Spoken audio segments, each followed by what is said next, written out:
everybody. Welcome back to episode 15 of the Beggars Canyon Boys, the most epic, badass, and cool podcast in the whole galaxy, going through the entire history of Star Wars. I'm Jackson, as always, here with my special guest and co-host, Ryan. Today we're talking some more Dark Horse comic books. That's what we'll be talking about a lot for a while here, because there's a lot of them and they're pretty cool, pretty interesting. And today we're talking about some more Tales of the Jedi miniseries, two little miniseries, the Freedon Naad Uprising, a 2-issue thing, and then also Dark Lords of the Sith, a more meaty 6-issue full-on miniseries. And then we'll sprinkle in some video game talk as well, but I think the bulk of the discussion will probably be about the comic books again, because they're pretty cool. There's kind of a lot going on, and I got some thoughts on them. But before we dive into that, any opening thoughts? Anything you want to get off your chest about? It doesn't have to be about the comic books. Sure. Well, you know what I will say about the comics, since I want to get it out up front, because there's no real room to discuss it when we're going to be discussing like the actual plot and narrative and characters of the story. I just want to say last episode I made like specific points and call outs about Thawne. Mm-hmm. And I don't know if you remember, but I was like, there's a little more than meets the eye to Thawne. I just want to say that's not followed up on in this at all. And while I think this is all really good, and it doesn't need to do this, I personally disappointed myself a little bit, because I was like, man, and Thawne doesn't even really do a lot. I can only think of one like line that he even has in the whole thing. He's in a couple of scenes, because he's also in like that Jedi Council, which is maybe where you're thinking. Right, that's what I was thinking of when he was like, "Oh, you guys, you have to just let him ride it out." Yeah, which I was like, "Hey, that's a little hint at some cool, questionable Thawne morality." 100% agree with that. That is the one line also where I was like, "This is it." Yeah, but there's earlier Thawne parts in it, when he's just talking with Nomi and everything, and also there's parts where Nomi just is like, "This is what Thawne said, by the way," or "Thawne told me to tell you this because he thinks what you're doing is a bad idea." Yeah.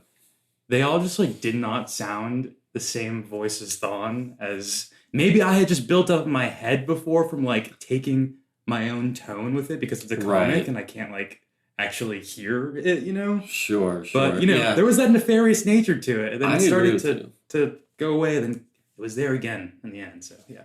Yeah, that's the only specific thing I can remember, but I'm sure you're right. But that's the thing, I mean, that's what we were saying about it last time, is like, we couldn't even really be sure if that was intentional in the text, or if we were supposed to think that he was just correct about everything or whatever. But I like that reading of it, and I like to think that it's intentional. Yeah. Maybe there's more stuff with him in the future too, and they're just building out a much, much larger world than I'm even really envisioning. But I genuinely don't remember. Yeah. I've read a few more of these miniseries, but I can't remember if Thawne is built upon further or not. But yeah, they are building a pretty cool little world here, though. Yeah, very much so. I do really like it. And I guess my kind of overall thought about these, more specifically the 6 issues, the bulkier Dark Lords of the Sith, but also the little 2-issue thing, the pacing of it and the tone of it is reminding me a lot of like House of the Dragon, to be honest, because it's like sort of like these big chapters, and it's going to show you like, okay, here's like the important events in like history, and like, yeah, you'll get like little character beats here and there, but it's very fast paced, and it's like going to cover the span of like 3 years in like 2 issues or something like that. And it's like, okay, well, these characters, we don't get a ton about them. They are pretty like archetypal baseline characters. However, I think that kind of lends itself to the style of the book, which is, you know, oh, it's taking place so long ago, so these are a little bit more like simple stories with simple motivations and more like, I don't know, stuff that feels like a legend or a myth almost more. I mean, Star Wars, of course, the original trilogy is very like heroes and villains and archetypes and everything, but through the acting and the world of it, it feels very natural and humanistic and like regular old people getting caught up in this. That whereas like this does not feel like that. This feels like these are like the knights of old and blah blah blah.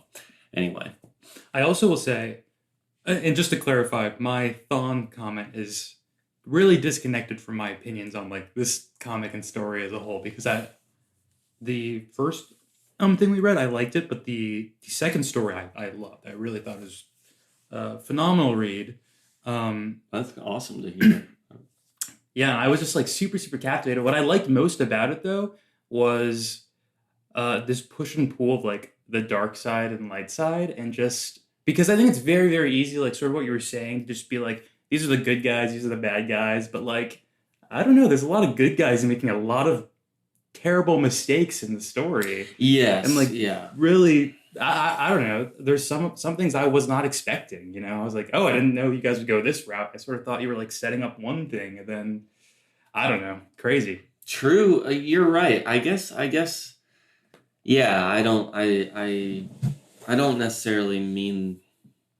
Or I don't think I found like the best wording for what I was trying to say about that, because you are right. Like there is definitely like some nuance to it, but it just feels like these sort of like big epic chapters of history versus like you know, the day in the life of this person. Oh well, I also agree with you though, and I think I really like that style of storytelling. Yeah. I think that's why I like. I mean, I've grown a little cold in House of the Dragon, but like the source material, I really like the Fire and Blood book that like is like a history book and told like that. I think it's super fun because of that. And yeah, this is like sort of that, but more from like the character's perspective rather than like historian perspectives. For sure. And it works. I think it's cool, and I think that's also why I liked in the last one I read them sort of showing how that civilization even like how Freedon Naad came there and corrupted it. Like getting that all in like 3 pages maybe was also super cool. I liked it. I agree, and they did some more stuff like that with Naga Sadao and you have to remind me who these characters are, because yeah, there's a lot of names. For sure. As I was reading, I was like, every character we talk about on the podcast, I'm gonna have to be like, who is that again? Naga Sadao is the guy who made the temple on Yavin 4. He was like exiled from the Sith lords, and he took his loyalists to Yavin 4, and he dealt in alchemy to try and put dead spirits back into living flesh bodies, and made those like super red cool monster creatures. Guys. Yeah. The Masasi, I think is what they were called. Wow. Yeah. Man. It sticks for you. It really does. Yeah. It's stuff that like, even if I don't think I read these comics until maybe 5 or 6 years ago, but like since I was like 6 years old, the words like Naga Sadao, Exar Kun, Freedon Naad, like those are still in my brain from either toys or just like get reference books or other video games or things like that. So you'd seen Freedon Naad's name pop up before? Yeah. That's very interesting. Yeah. Because a lot of it's so hard to tell, you know, because the prose of the book will be like, yes, Freedon Naad, like, starts the corruption of the Jedi Knights for eternities and eons to go. And it's like, well, this writer's writing that, but I know this is a larger universe of other writers. So is that going to actually be what happens? Yeah, I mean, it's kind of like that. it could turn into that thing like you see in Marvel where it's like, oh, this is a secret society of villains, and it's actually the most secret society of all that is planning everything from behind the scenes, and they're in charge of how everything goes. And there's like 12 groups that are exactly like that. Yeah. So I mean, we'll see.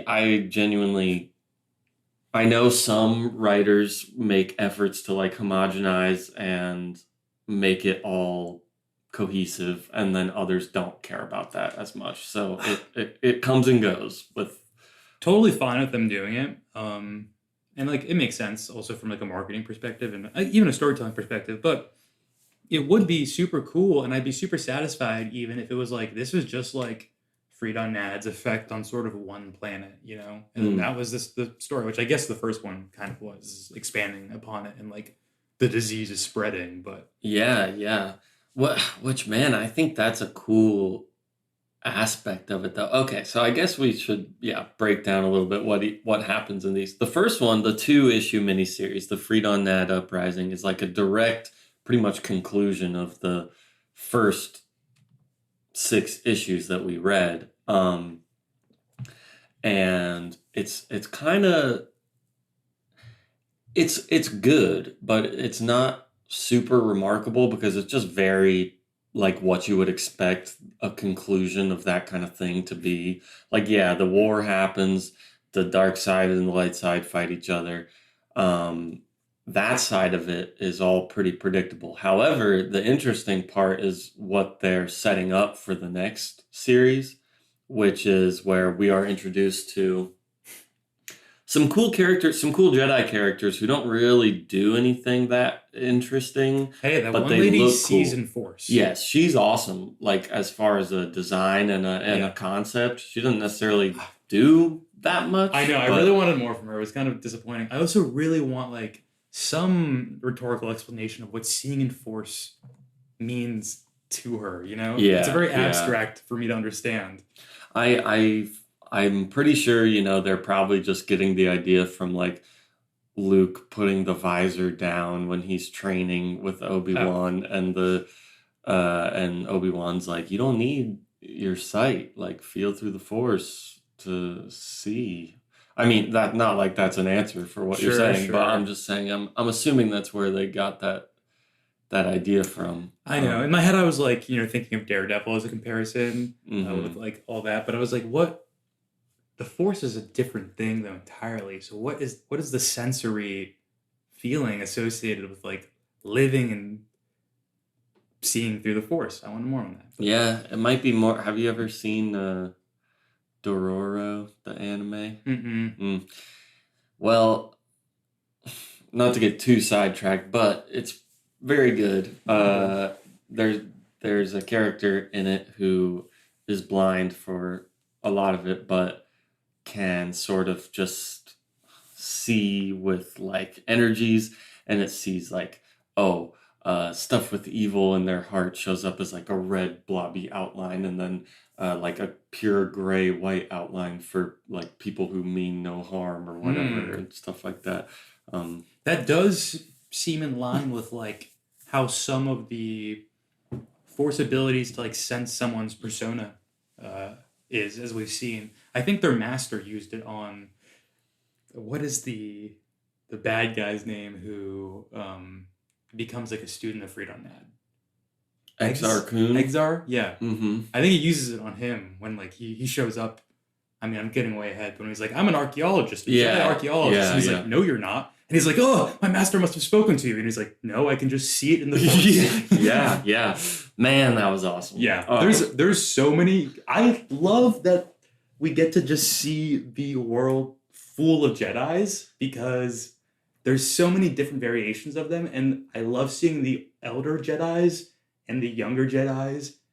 And there's so much wisdom that they like pass down to them, but there's also so much sass with a lot of these guys. Yeah, for real. It's really funny. I mean, it is funny and it's cool and it feels like, like this feels like kind of what I could, I'm not saying like, I could have thought of all this, but it's very easy to believe, like, yes, this is probably like the days of old that Obi-Wan, wasn't even alive for, but references of like the ancient days of the Jedi Knights and stuff. Like, it feels like, yes, like this feels very in line with what I would kind of imagine that to be. But you're so right that they do have a lot of attitude. Most of the masters are pretty sassy. But that's also in line with Obi-Wan and Yoda. They're freaking sassy too. So. I know, I like it. It's sort of this it's not I feel like there's a Jedi split route where it's like either you become a very arrogant Jedi and that can sort of lead to like the dark side, or like you tame that a little bit, but you still have the undercurrent of arrogance within you. And I feel like a lot of the Jedis do present that. I think so too. I think it's just like if they have managed to maybe keep it in check and turn it into just like I don't even know exactly, but like a joke almost. Yeah. Like, like it's okay to like mess around a little bit as long as you're like being nice. Yeah. I guess. I don't know. I just think this and I know again I'm jumping all over the place, but I'm just pointing out moments because the comic does such a wonderful job of just fleshing out little like bits of character and lore of the Star Wars universe and making it feel super real to me. Just like also in the Jedi Council when they're debating what to do, one of the Jedis is like, "Oh, can I speak?" And they're a very old Jedi, and they're like, "We mustn't forget like the great droid revolution from the old days and stuff like that." It's like, wow, even like we're going further back. There's stuff before this. Like, this is crazy. And they're like, let's learn a lesson from that thing. And I'm like, we're doing so much world building here and like really effectively, actually. Like, it's impressive. I agree with you. It doesn't just feel like throwaway lines. And that's also another amazing thing that like I think they're capturing from the essence of the original trilogy is when there are throwaway lines like, I fought alongside your father in the Clone Wars. Like, that's one line in the first movie. Like, okay, well, maybe hindsight being 2020, but I know for a fact, even back in the day, that had everybody being like, what the fuck is the Clone Wars? And like, writers as early as the Marvel comic books are like, you can tell, like, they're not really allowed to address it, but they want to because they'll like mention it. And it's like, the Clone Wars. Like, so... I think that's like such a exciting promise of Star Wars, and that something this series does so well is that like we already trust them enough. I think that if we hear something like that, it's like, hey man, I mean, we might get like at least like 4 issues about the droid revolution on Coruscant, and it might be pretty interesting and cool. Yeah, like I know.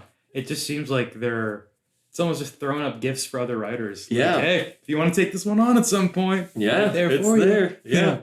That's what's so beautiful about it. I fully agree with you. The other thing that is kind of set up in these 2 issues of the Freedon Naad Uprising that becomes one of the main plots of the Dark Lords of the Sith 6 issues is these 2 cousins from the Empress Teta system. They are, just like these aristocrat, like spoiled rich kids of noblemen who are interested in Sith magic, and they steal some Sith artifacts, and then they, get sort of snowballed from like, oh, it's a curiosity into a prank into a real evil power into now we are in charge of a whole system of 7 planets and leading it to complete ruin. Yeah, staging our public executions day after day. Yeah. Oh man, I also really think it's a fun justification because it is like kind of simple. Like, yes, these like rich kids become evil, like but I do think it's a fun justification the way the book does it, where it's like, yes, because they're like so affluent and like they're so aristocratic in this society, like they just had so much free time and they were like really bored and started studying Sith magic. That's like one of my kind of little like I don't even know exactly the phrase coming to my mind is guilty pleasure, but I don't know if that's true. But it again reminds. I feel like we've mentioned Hellraiser on this podcast more times than I would have expected, but Yeah. it reminds me of something like that where I do love that sort of like ultra hedonist motivation for a villain of like I'm just bored. Like Yeah. a very like Lovecraftian, like let's just like explore something that we shouldn't just because like we have too much time on our hands. Yeah. Like And they're stupid in it too, like stupid rich kids. They're just like, let's go to the museum and steal the book.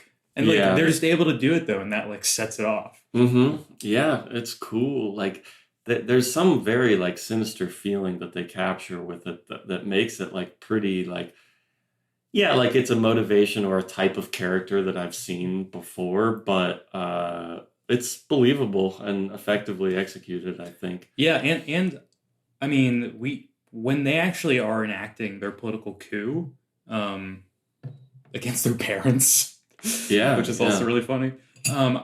We don't really have like we know they're the bad guys, but we don't know how like evil they are yet. And that is the way that scene sort of unravels from like just almost what you said earlier, where it's like just playing around with the magic and illusions of it to becoming like much more nefarious as the one guy like trips and falls backwards into the carbonite and just like dies. yeah.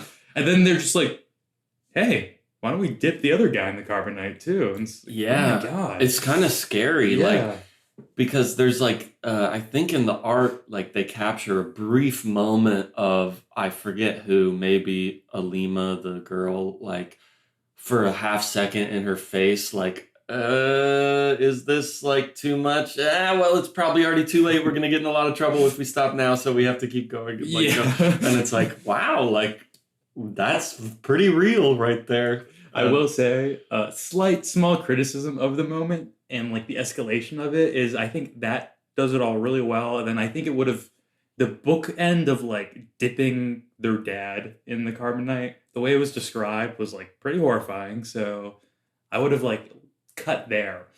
But they go on and like in the next scene, it's like it shows their tutor who they've stitched his mouth shut. Yeah. And then there's someone else, I forget like what their role was, but they're like, did he agree? And they're like, oh, we found him quite agreeable. And it's like his head is on the table on a platter. Yeah, that was very like, silly. What are we doing now? Yeah. Like Haunted House of Horrors. Yeah, for real. I forgot about that, but that was pretty goofy. Yeah. But pretty freaky with the tutor that they fucked up. Like, oh, yes. I love how that moment begins where they go to visit like these mining operations that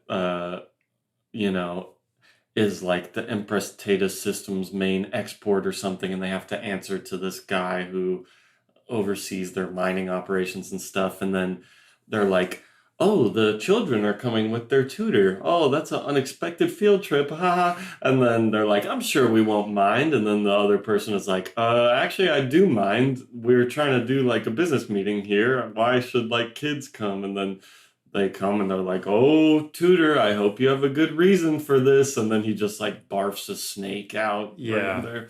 I know. I thought they cut his tongue off at first. So it's kind of a bait and switch. You're like, whoa. And that thing is gnarly looking. Also, very, very funny panel in that scene also that made me laugh is when she turns the swords within the Sith illusion into snakes. Yeah. And the one guy's like, they can't hurt you, it's an illusion. And the one guy's being choked by it, and he's like, it's killing me! Yeah.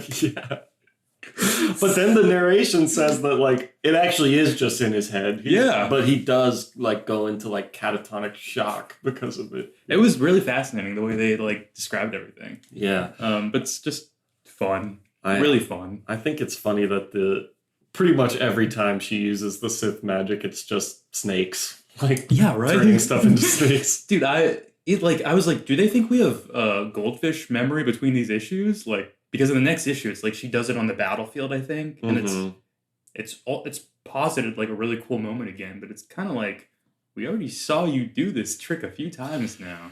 Yeah, it is, I guess, a cool on a bigger scale when she creates like those images of those celestial like cloud aliens to grab the ships out of this big space battle. Yeah.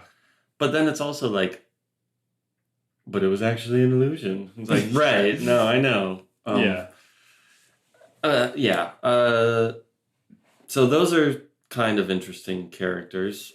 I think the world and their story is pretty cool. It's kind of just kids who like mess things up, and then like the Jedi have to go deal with it. Yeah, and they just like kill everybody else who would be in charge before them, so they end up being in charge of the whole system. Yeah. Yeah, and it's funny, like it's just another thing. Master Arca's like, okay, well, it's another thing. I need you guys to go help clean up. Yeah, so the that's like one side of the main plot of the second miniseries, the 6-issue thing, Dark Lords of the Sith. The other, I guess, main part of it is this guy, Exar Kun, who is the apprentice of Jedi Master Vodo, who we saw in the Dark Empire comics as the guy who appears on the hologram that Leia gets.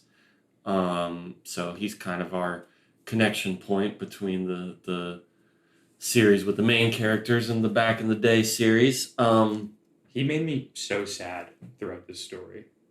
Master Vodo? He did. Yeah. Because he would be like, hey, I'm still trying to help him, and I'm not going to stop, but I know. I don't think it's going to happen. Like in the beginning also, I thought when like, what's Exon is his name? Exar. Okay. When Exar Kun is, what is it? Yeah, Exar Kun, I think. Okay. Like CH or KHUN. Okay, Exar Kun. Yeah, when he is like just, because I think the first time we even see him is he's stolen the holocron, is it? Is that what they're called? Yeah, holocron. And he's, sorry that I have to verify every like sci-fi name with you. No, it's fine, Yeah, and he's like getting a little sneak peek at some forbidden like Sith history and whatnot. Yeah, some Naga Sadao information. Yeah, and it's just like,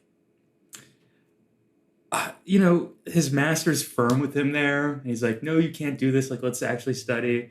And like, you see this guy slipping away, and you see the master continue to be firm.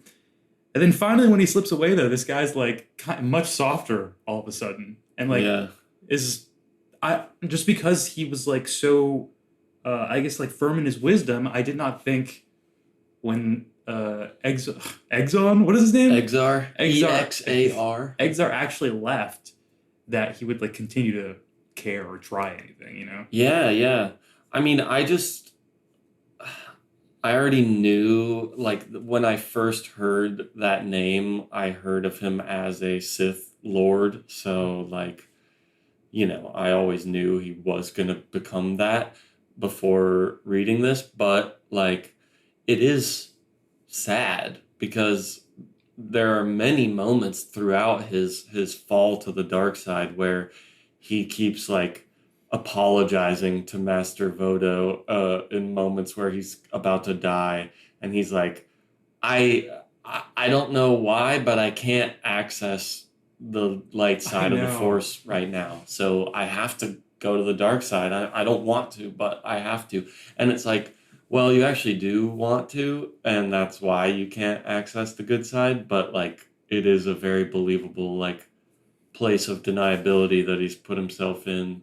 Does he really, really want to, though, every step of the way through that? I don't think every step of the way, no. But, like, I think it's interesting how his story kind of parallels the two rich kids because they're both, like, just curious in this stuff and then they spiral out of control with it. But his is more, like, intelligent, I guess. Yeah, I guess I'm just thinking, like, of the level of manipulation that like the spirit of Freedon Naad had on the situation, which also is like, man, what an insanely powerful force Freedon Naad had to be at his prime. Oh yeah, he's still enacting chaos upon the galaxy. He like after his death, like so far after his death.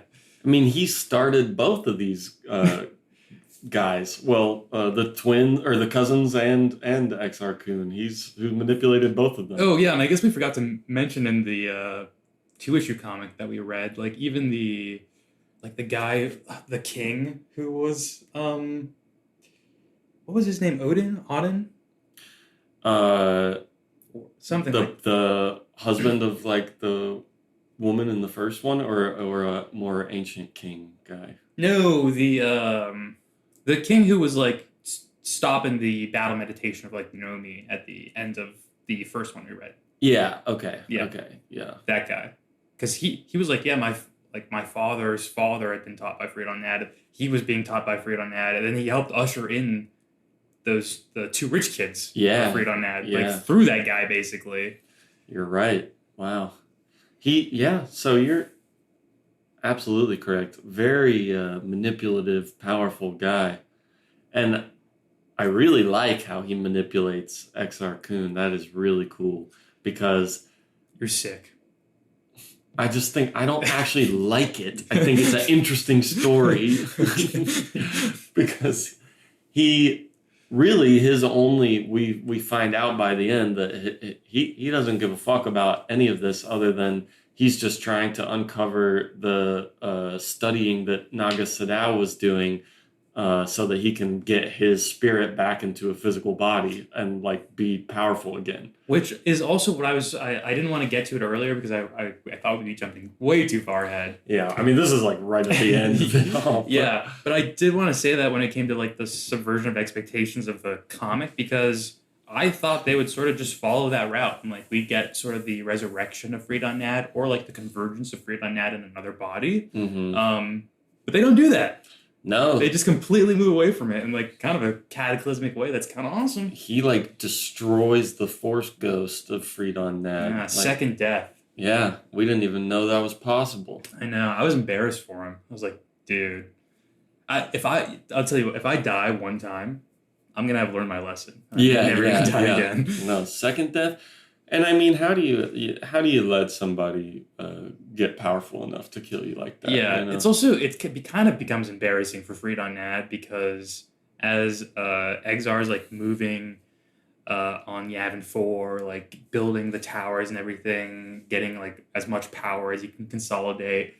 Freedon Naad is like blah blah blah blah blah in his ear the whole time, but he's like, go away, go back to your tomb. I don't care anymore. Yeah, he's like, I was using you while I needed to like learn the stuff I needed to know, and now I'm here, so go away. So it does become kind of like, geez, Freedon. Yeah, it becomes a little pathetic and stuff. And then very desperate last message to the aristocrats at the end where he's like, it's not, it wasn't Freedon Naad who stole, or it's not Exar who's the one to follow, it's you guys actually. You guys are the ones. Yeah. Yeah, and they're like, hey, watch out for him because he's going to come and try to kill you. Yeah. And his motivations become a little simple Exar Kuns that are just like, he keeps saying out loud, like, if you guys get more powerful, you might interfere with my studies. Over and over again. Hey, well, I feel like the comic has, and the one before, has been trying to, like, hammer in this point to us, like, I guess just an intrinsic problem of the Sith being like, there's only one Sith Lord at a time, and like everyone else is really, really jealous of you if you're the Sith Lord. Yeah, and, like it's just a battle for that power. Yeah, playing King of the Hill, basically. Pretty much, it's just however long you can maintain your spot at the top before somebody else comes and kills you. So I guess conversely, like paranoia of being a Sith Lord could be a real factor. Yeah, yeah, I think it absolutely is. I mean, we see that all of them so far are obsessed with figuring out how to become immortal, how to stop death, how to, put spirits into new flesh. They isolate themselves on faraway worlds and hidden temples and things. Just so far, that Freedon Naad and Naga Sadao have both been kicked out of the Sith, like, high order and, go away to a faraway planet where they're like, okay, well, I'm going to have my society where I'm in charge of everything. Yeah. But, and like Palpatine in the movies is just like the most successful example of that, I think, without getting into any of his what happens with him before the original trilogy. I just think it's cool how he has kept himself isolated presumably on Coruscant throughout the events of the original trilogy, and then only in the last movie, when he thinks like we are really gonna do it this time, he leaves from like his hidden secret temple. Yeah. And that's when his hubris is too much and he dies. It's just kind of nice little parallels throughout everything. Yeah, that is really cool. I wasn't thinking of like I wasn't really thinking of Freedon Naad in comparison to Palpatine, but it's fun. It's fun to draw the line between.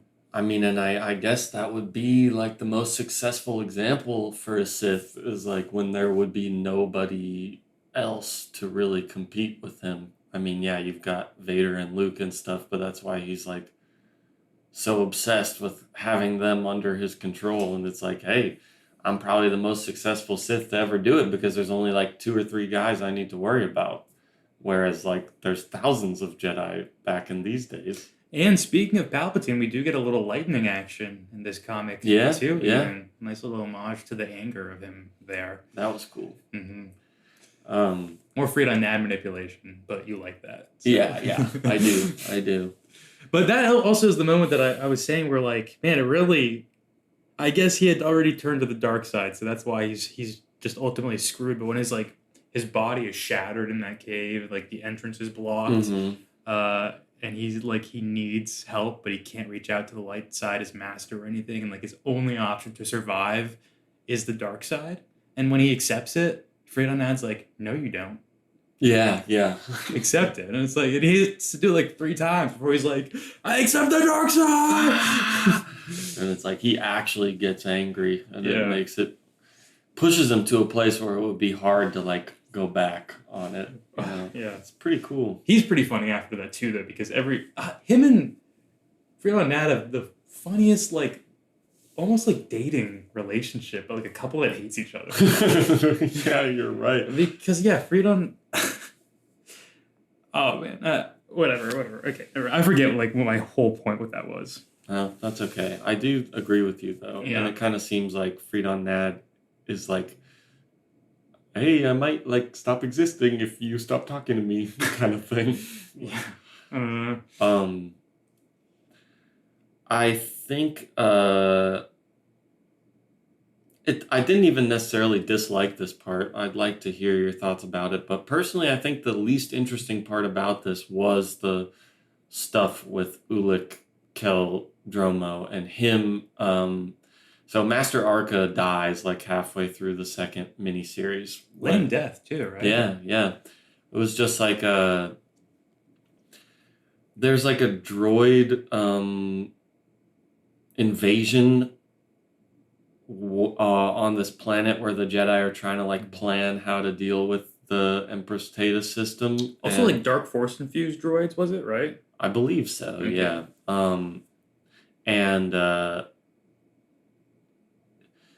Yeah. Well, Arca like saves Ulic from being killed by one of these droids, and which also a funny moment because literally all the Jedi start using their lightsabers on the droids, and Master Arca goes like, hey, there's no need to use your lightsabers. You can actually disable them with the power of the Force, and he does it, and then the text is like, well, that could be all well and good for another time when these young Jedi can learn how to do that, but for now, they gotta use the lightsabers. Yeah, it's like that whole sequence, honestly, is kind of weird. Yeah. And his death almost makes, it's like, it positions him like a very arrogant character.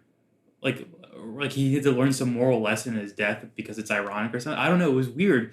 But he was not like I didn't dislike him or anything. Yeah. But what he's like, oh, I'll teach you. Like, you should learn this. But a Jedi should always be aware of his surroundings. Yeah. It was like, even a Jedi can die if they get, caught unaware. And I was like, this is cruel for this character. Yeah, like, for real.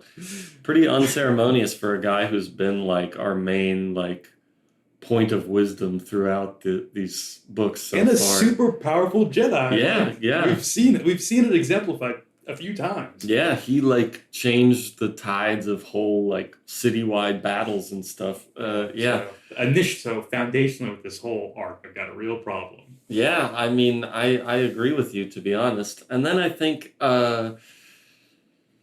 Ulick's motivations don't necessarily feel too justified to me here. I mean, I could see it be justified if they gave it a little bit more of a moment or something in the book, but essentially he's just like, okay, I'm gonna go undercover on the Empress Teta systems and learn the ways of the Sith with these two rich kids so that I can understand the dark side and be back. I mean, something we've heard in these comics already like 5 times from people. Literally like every single Elder Jedi in this is like, that's a terrible idea. Yeah, they try to tell him like so many times, and they even show him like a hologram of literally like, and it's like he's stunned by seeing a young Jedi strike down his own master and stuff, and they're like, "Hey, this could happen to you," and they're like, "No, no Jedi has ever successfully done this. They have all gone to the dark side. Do you really think you're like the strongest Jedi of all time, and you'll be the one that's not going to go to the dark side?"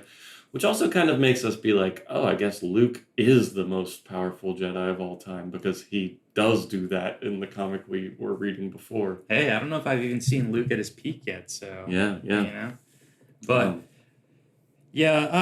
I don't know. To me, it feels like something just, like, switched in his character, which, like, you can, like, make an argument, like, yes, the death of his master did that, but... like it was inconsistent with like how he operated before, I think. Yeah. And I know like death is a crazy thing still, but like it shouldn't. He completely changes up in like a way that doesn't make sense to me. And he doesn't really like take the advice. I mean, there's so many friends surrounding him at this point. I mean, he's like in a relationship with Nomi Sunrider. Yeah. He has his brother. He has like 5 other friends now that they all seem to, a lot of time passes and it seems like, oh, we get these little glimpses of them, the new Jedi that we meet, like, I forget those guys' names, but the blind girl, the couple aliens, and that one other dude. Yeah. Like, they seem to all be, like, buddies now. Like, we get little glimpses, like, oh, they've been hanging out. Like, they are all friends now. And he just doesn't listen to anyone at all. And he's so headstrong in it. And it's like, other than I know that this is what you want the plot to be, I don't really buy this that much. Yeah, it's very strange, too. Like, correct me if I'm wrong. Is there, like, a moment... I don't think there's a moment earlier where he has, like, a big... thing with the dark side of the Force or anything where he gets like a little corrupted for a second. Is there something like that? No, I don't believe so. I think we just get the hints of Master Arca being like in the first series, like, I hope that never happens to you about that. Like just like some foreshadowing in the dialogue, but not really in actions. Yeah, to me, I think if they really wanted to do that, they should have had him, I don't know, been like Sith poisoned earlier, even maybe or something, because it made it seem like he had already been like infected by the dark side, and it was starting to grow bigger and bigger. But it was like, wait, but where'd it come from? I guess. Yeah, I agree. I guess like he was so hell bent on avenging the death of his master and on not letting something like that happen to the other people he cares about, because he was like, I should be powerful enough to save everybody in my life, which, can be a cool motivation, but... his logistics of it are dumb, though. I agree. I do think aesthetically that whole process is really cool, though. Him, like, up on the tortured, like, stalagmites and stuff, and then... the brother like inserting that big needle into his stomach, and he's like, I have injected him with the Sith poison. If he's really strong, he will be able to fight through it. Like, and I kind of like that dynamic of like, oh, the girl cousin is kind of like horny for him, and the guy wants to kill him, because there's like some pseudo-sexual undertones between the cousins, I think, before this, and so it kind of seems like the male cousin is now jealous that the girl it has a little sexual flings with Ula Kildromo here. And that stuff is fun a little bit. It's kind of dumb, but Yeah, there is. I guess this is the part of the story that like I think I have to be the least like analytical of to enjoy. yeah. Because it does get a little silly when it's just like those two, and she's like, "Well, I'm tired of winning so much, so I'm gonna help you be stronger." Like let's by giving him the amulet, like the Sith amulet that later comes. I mean, it's just like Yeah. Also, what's going on with the amulets and the armor and stuff like that? Like, I don't know about that. What I do agree with you. I think it's very funny when she's like, maybe I want to be like dominating. Yeah. It's like, what are we doing? What? She's like, I knew you were a spy from day one. Yeah, but I actually liked the challenge. Yeah. You're a great adversary. Yeah, it's like, okay, I get what you're doing. I know what this kind of dynamic is, but it's not like you can easily poke holes in what's actually happening. But it doesn't like take me too out of it. It's just like a little silly goofy. Yeah, what is like the most frustrating is like when they come do the rescue mission. Yes, bro. And like, I guess, I don't know. They should have known that like nothing was going to get through this man. I don't even know why they embarked on their rescue mission. I guess they should have listened to the advice of their elder Jedis when they, which I guess they do when they get there. They just re-say what the elder Jedi said, which is like, hey, a Jedi has to make his own decisions. Yeah, but like Kay, his brother, is like, no, we have to take him. You're coming. And Nomi is like, I don't think we can. Like, I think we just have to leave. And they're like, but it is kind of a cool moment where she's like, I'm in charge of this mission. We're leaving. We're not going to fight him. So yeah, also, I mean, I think the narrative like lays it out for you actually in text, but really sad thinking about her character and like, what happened to her husband and then this new lover being like immediately drawn to the dark side. A really cool moment with the art too, where they kiss and he leaves to go undercover. Where that moment you're talking about in the text box, it's saying like, oh, she thinks about like the void that was made in her heart when her husband died, and now finally like that void had just maybe started to heal a little bit with this new relationship, but now he's gone as well, and when she sees him again, it's not going to be the same. And it's showing her just holding her daughter, and then it shows the ship up in the air with no engines, then like the engines lighting up, and then it getting like further and further away. And like, it's a pretty nice little moment in the art. Yeah, I agree. She is one of the cooler characters because she's got a lot going on for her. Yeah, I know. That's what's fun about this is we've only read 14 total issues of this world so far, and there are a lot of characters, like arguably too many that and some of them don't do anything interesting, but like I like that they're getting introduced because I'm like, okay, well, like they're just here right now. Maybe in the next series they're more of a main character or something, and like people die, so it makes room for like new characters to step up and become like the main character. It's kind of awesome. Even that the guy who we were saying looked like a scarecrow, who was the original like student of Master Thawne, who gets called out. Macaroni hair guy. Yeah. I thought you were about to say his name, and I was be like, yes, Macron or whatever. I can't think of it right now. But even he has a moment with when like Exar is like walking off his ship or something, and that guy sees him. Yeah, and he's like, oh, I can tell he's like very powerful, and I think I'm meant to learn from him in the future. Yeah, and it's like, whoa, wait, what?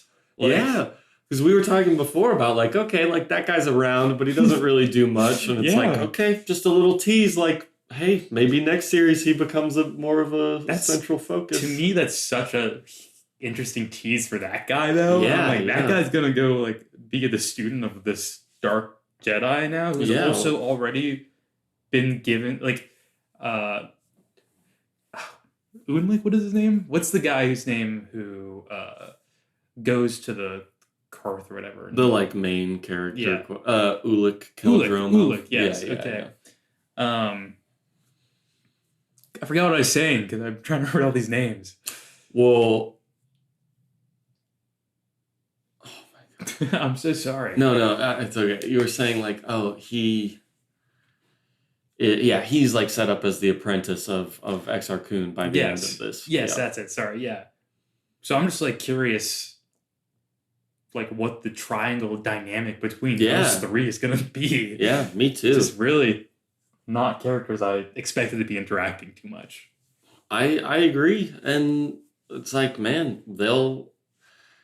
I think I've read that stuff. I don't remember if it's good or not, but like at this point, I'm kind of like trusting that these writers that I'm at least going to be interested in the concepts that they're playing with, if not every single thing about it. But like, also I guess we should say so we've had Tom Veitch writing all of these so far. All the Dark Horse comics so far have been him, but these most recent 6 issues were co-written, him and Kevin J. Anderson. And Kevin J. Anderson writes a lot of Star Wars stuff. This is among his first stuff, but at the same time, or around the same time, I don't exactly remember the publication timeline, but he is writing and releasing these new Jedi Academy novel trilogy. And these take place after the Thrawn trilogy, after the Dark Empire comics, and are about the New Republic and Luke trying to set up a new Jedi Order. And they deal with these, I won't get into it too much in case you ever want to read it, or if people listening, like, we're not talking about that, so I don't want to spoil too much. But Exar Kun is involved in those stories. The temples on Yavin 4 and Luke going to learn about this stuff is a part of those books. That's awesome. Yeah, it's pretty cool. So Kevin J. Anderson, I read a little bit about this, and I don't remember exactly. It wasn't even that like nitty gritty details. It's just something of Tom Veitch being like, oh, he met up with Kevin J. Anderson. They talked. He's like, hey, I'm writing these books, and I'm kind of referencing like stuff that could be going on at the same time as the comics you're writing. Like, do you want to collaborate and make sure that they like line up, and then we'll even like integrate our ideas and work together and sort of make it a more connected thing? And he was like, yeah, that's awesome. Now I do want to read those. Yeah, they're a little bit silly, but they are cool. They're cool. This is the one you were telling me about that starts with like them getting trapped in the mine? Yes, where Han and Chewie are in like the Kessel spice mines. Yeah, we won't talk about this because maybe I will read that one. Yes, I like it so far. I'm like a little less than halfway through it, and it's not like perfect, but it's cool. It's cool. It's very fun. I'll need the Thanksgiving plane trip little audiobook. Yeah. Mm-hmm. Well, unfortunately, there's no audiobook of this one. At least official. Maybe on YouTube there is, but... Okay, I guess I'll have to read. Are there pictures like these comics? No. Shouts out to the Libby app, though. I'm reading on my phone, so at least it still feels kind of like a video game, you know, on my phone instead of holding a book. Right? Your eyes still feel the strain. From the screen. So, you know, but I think that's really cool that they decided to collaborate, and I'm not exactly sure what the division of responsibilities for writing these issues were. I'm not sure if it's just that they collaborated on the plot and that Tom Veitch is actually who wrote like the actual script for all of them, or what. I don't know, but cool collaboration. I like that the writers are trying to communicate and make this sort of fledgling, you know, expanded universe, because right now it's still in its like infant phases. You only have so far 3 or 4 writers having worked on all this stuff that we've looked at. Wow. And it feels huge. Yeah. It's nice that they would want to be like, hey, let's try and make it all cohesive. Yeah. Yeah, that is. I do like that they're all working together. I hope they continue forward in that spirit. I guess the way to do it, if you really want to lock in stuff lore wise, at least I guess before Disney, would be like what they did. Just like get something in two projects. And then I feel like that has set the pattern. So another writer has to do it. Yeah, yeah. If the two things are coming out around the same time and they're both saying that Exar Kun built these temples on Yavin 4 that were like reconstructions of the old temples of Naga Sadao, it's like, okay, well, that's really specific and also touches on stuff we see in the movies too. So, like now, yeah, like what you said, it does lock it in. Yeah, I feel like if I saw something that did something different with the Yavin 4 now in the past like that, I would be like, but that's wrong. Yeah, yeah, yeah. And also we get the setup of the Sith homeworld planet of Korriban. Exar Kun goes there and explores some old tombs of Sith lords there. That not the most interesting part of it, I guess, but I just think that planet is really cool, and there's an awesome shot where it's like showing the valley of Sith temples, and the text box is like he knows that like untold amounts of hidden knowledge lies in this valley, and you just see like all these giant statues of ancient Sith lords, and it's like, man, it feels like an evil place. Had you heard about that planet before? Yeah, yeah. Interesting. Yeah, Korriban sticks around. Okay. We ever go there in any live action projects?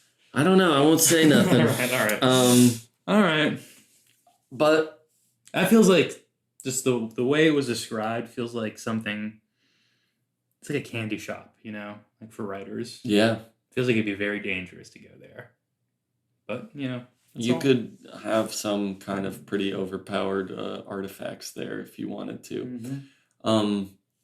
Yeah, I guess we should say like we hinted at it, but the 6 issues end with Exar Kun and not Freedon Naad, Ulic Keldromo. They're gonna fight each other because Exar Kun is like, I gotta put you guys down before you get too strong, because I'm gonna be the Sith Lord. And then they sort of they both have like the amulet and armor that connect. They kiss. Yeah.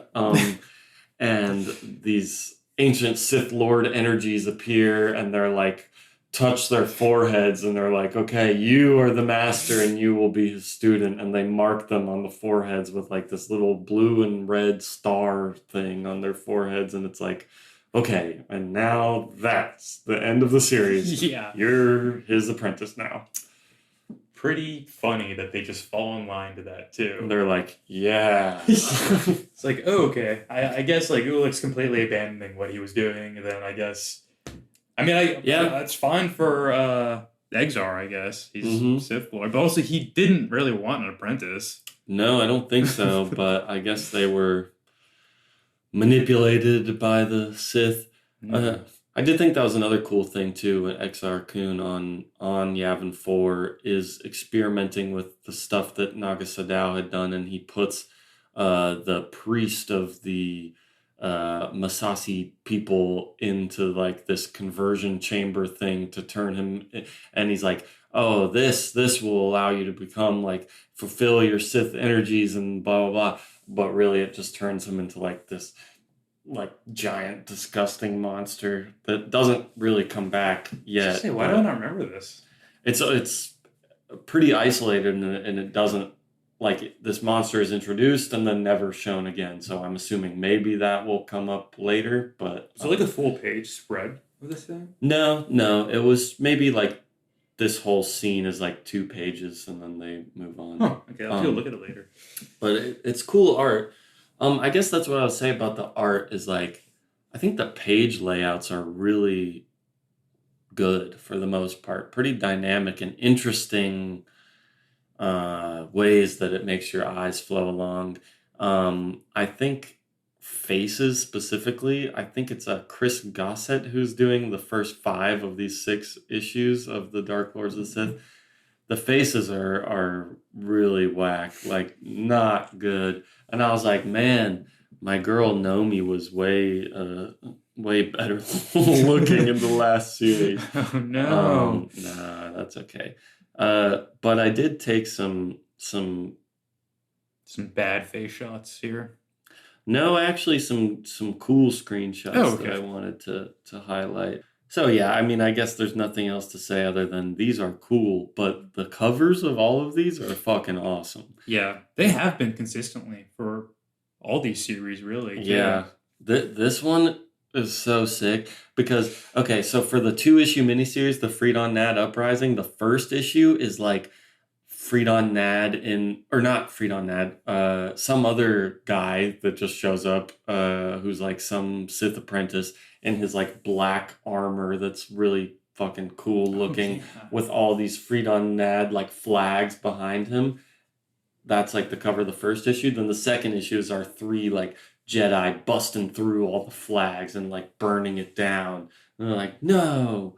Um, I was gonna say some of the ships look absolutely whack in this series. Like this thing, this golden ship, that we see in the Freedon Naad Uprising 2 issues. It's Seital and Alima, the 2 cousins. Their gold ship, absolutely crazy looking. Yeah. You like it? No, Oh, okay. I think it's bad. I was gonna say it doesn't really even pop off the page for me. Like blends in almost weirdly enough. I know it's like a nothing of a design. It's just lines and things everywhere. Now this page is really cool from the main 6 issues. These faces, like I'm saying, are kind of whack, but this is when Exar Kun is dying and his body is broken, and Freedon Naad is like, hey, accept the dark side. It's that moment you were talking about where he has to do it like 3 times, but you get like this shot of like an eyeball, but it's really the crack in the rocks with the sun, and then as he's like accepting the dark side, the sun is setting and it goes out of view of his little hole he has of the sky and like in the cave and everything. Yeah, Really cool. that is a really nice panel layout. And then I also really like this homage to the first movie when Exar Kun is flying to Yavin 4. He flies along and you see the big planet of Yavin hanging up above the moon and all the forest and everything. And then instead of seeing a rebel tower with a guy with binoculars looking at them coming in, you see the Masasi people on like a cliff. So it's like, oh, like an ancient, more primitive version of what we see, 4,000 years later. Like, just a little image paralleling and stuff. That is very cool. That's a reference also. Like I'm not gonna be catching, Yeah. So I appreciate you pointing that out. That's cool. I mean, yeah, I guess there's not too many thoughts I had on it other than like it's cool, but I like that kind of thing that makes it feel it gives some weight to like the prophetic nature of the Force almost when you have these repeating images and character cycles, as long as they can feel different enough to still be interesting, but it gives some sort of authority to the idea of like, oh, your fates are intertwined with other people and blah blah, that kind of stuff. Yeah, I know.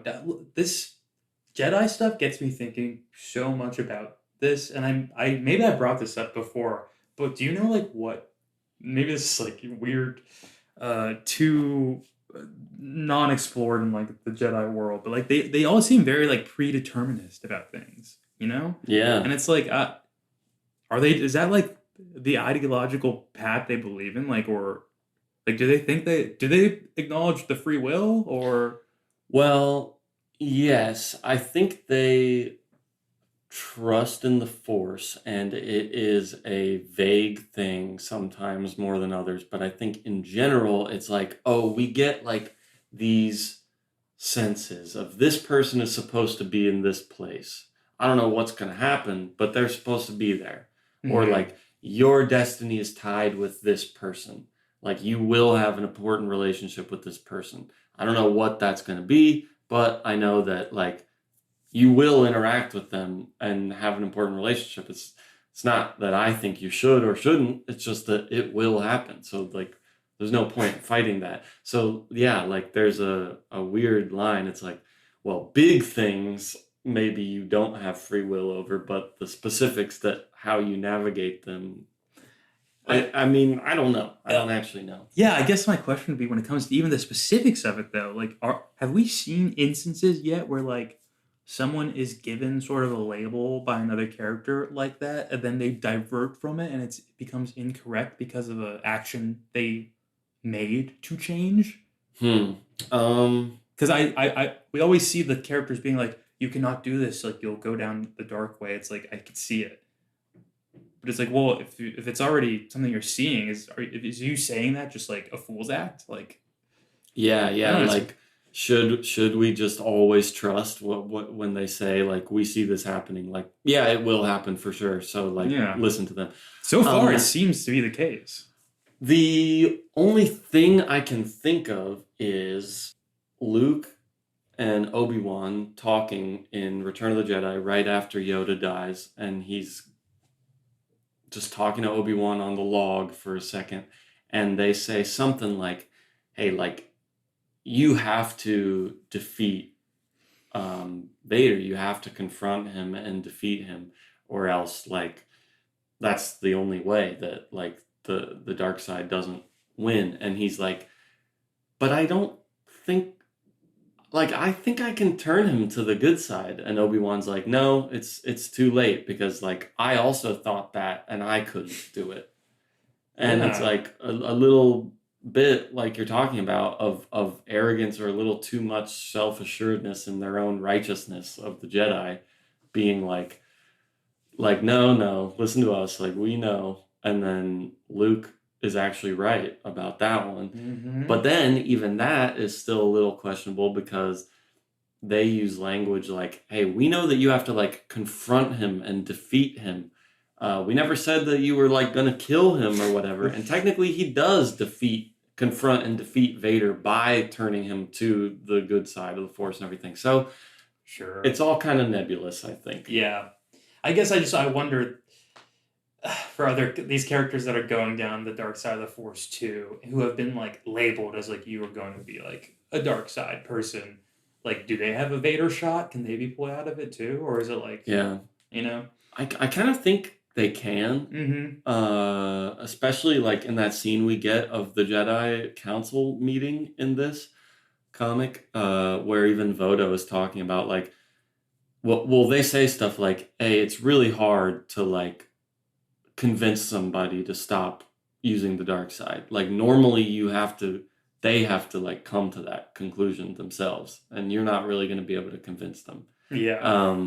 And then they're like, oh, well, does that mean that we should just like give up on people that go to the dark side? And they're like, well, no, you should still try to help them and be nice. But if they're resistant, there's nothing you can do about it. It's like, okay, but so how much do we try until they're too resistant, and then we stop trying and let them do it by themselves? Yeah, it's such I don't know, that's like the most interesting subject of Star Wars from all that stuff. I also think it's interesting that Freedon Naad says you cannot get out of the dark side once you're in it. But also, I mean, he has reasons to say that for manipulation purposes. But, right. And he probably believes it to be true. Yeah, I was going to say, it may just be from what he's seen, you can't. Mm-hmm. And he is probably not strong enough to escape it ever. So, I think you would dilute yourself into thinking, no, it's impossible. I can't. I'm too far gone. There's no turning back. And that's what Vader says, too. He's like, you can even get those little moments of him being like, maybe I would like to stop doing this, but it's too far gone. I've already murdered so many people and done so many horrible things. Like, I can't stop. Like no one will forgive me. That's why it's sad with Exar or whatever, too, because he is sort of saying stuff like that as he's trucking forward, but he also hasn't really done, from that point, like, too many terrible things yet. No. He killed some guys in anger, but it was also in like self-defense. Yeah. Really. Um, Yeah, they had their weapons pointed at him. yeah, it's no more in anger than the way Nomi Sunrider killed those people. So I think it's just about what your takeaways from it are and what your emotional state manages to be. Yeah. Can I ask you a question? Yeah. Freedon Naad. Mm-hmm. Freedon Rad. Freedon Chad, even. This is not the question. That's the question. I'm sorry. Are we going to see him again? Show up again? That I don't remember. Okay. I could see him being used again, but also I could see him not being used again. But also, part of me is like, ooh, this is a good opportunity for like an outlier story that is non-connected in the future. If they wanted to do something of like, if Freedon did get resurrected or something, I want to know what he had plans for. Like, what was he gonna do day one? Yeah. If Exar Kun hadn't have obliterated him there and put him into a new body or whatever. Yeah. Yeah. Mm-hmm. That does sound very interesting. I can remember a few things that he's at least like referenced in the future, but I can't remember if he as like an actual character comes back. I don't remember. A third death might be too much. Yeah. But hey, there's plenty of stuff that takes place before what we're reading now that he could be around for. I would be surprised, but who knows? Who knows how little connections happen? And I know they like doing stuff like that. So I don't know. Maybe in some past conflict, someone at some point briefly comes to, what is it, Onderon? Is that where he is? Yeah. Onderon, while Freedon Naad's under control. Maybe we see something like that. Yeah, it would be cool to see the city of Iziz while he was there. Yeah. Mm-hmm. Yeah. I'm trying to think if there's any other stuff we didn't really touch on in these books, but I really like them. Yeah. They've been really fun to read. How many are left for the last... Or I keep calling it The Last Jedi. For the... What is the series called? Tales of the Jedi? Yeah, for Tales of the Jedi. A good bit, I think. I think there's at least 4 or 5 more of these miniseries. Okay, that's exciting. I hope they sort of stay consistent in how entertaining they've been so far. I don't know if I've read all of them. I've definitely read at least a few more of them. And I know some go back, like even further back. And there's one that's like the golden age of the Sith. And then there's others that are like, the beginnings of the Force and the universe as a whole and everything. And like the very earliest in the timeline of Star Wars universe stuff. So, is there anything, you may not, I don't know. Is there anything that's like right after light speed travel was invented?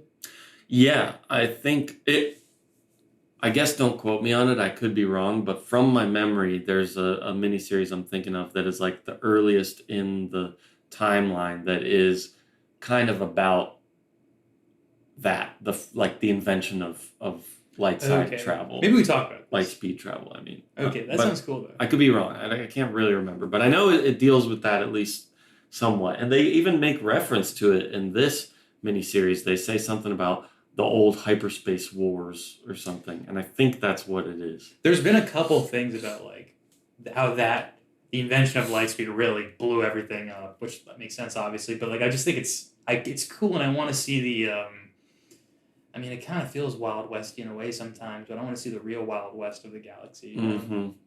Before like planets interacted with each other. Yeah. Mm-hmm. Yeah, it could be cool. I mean, they've just got me fully intrigued in this little, I mean, I don't want to call it a side world. I mean, it's obviously not officially like George Lucas's vision, but it does feel like it belongs pretty naturally, I think. I agree. I mean, I don't know if I would elevate it to the same status, but like the Thrawn trilogy in this to me feel like similar in the sense of the way they're doing their world building in the spirit of how the movies did it, you know? Yeah, I agree. This is like a good addition to the Star Wars universe.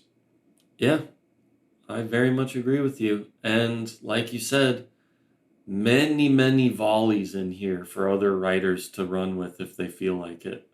Tons of characters that you could... I mean, hey, like... I don't think this happens, but somebody could see that woman Jedi, the blind woman, and be like, "Oh, that's such an awesome like idea for a character. Oh, she didn't really get to do much here. Like, let me just do like a little 3-issue miniseries about her." Like, or I don't want to just repeat myself, but there's a lot of volleys in here. Yeah, that's very cool. Did they ever adapt any comic stuff for like animation or film? Um, not like directly, Mm-hmm.